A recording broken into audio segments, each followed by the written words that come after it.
behind closed doors. It was all smiles and celebrations, but beneath that image, dark secrets were festering. I was one of his victims. But there were others.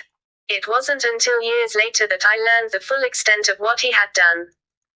Not just to me, but to our cousins too. I never thought it would happen to anyone else.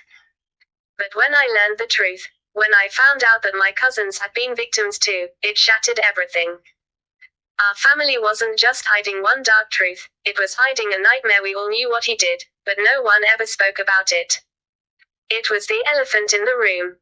For years, we pretended like everything was normal, like the abuse never happened. And that silence. It was suffocating. I found it by accident.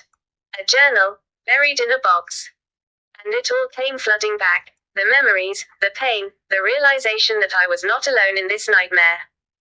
But that wasn't even the worst part. It wasn't just him. It wasn't just his actions. It was the silence, the enabling. The people who should have protected us, who should have stopped him, knew and did nothing. How many other families are complicit in keeping these horrors a secret?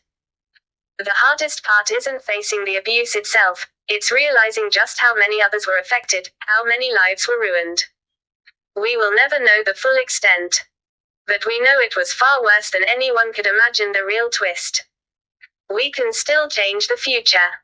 We can still fight for justice, for the truth to come out, for the victims to be heard. This story doesn't end with silence. It ends with justice. And it starts right now. If you or someone you know has experienced abuse, it's never too late to speak out. Don't let silence continue. Your voice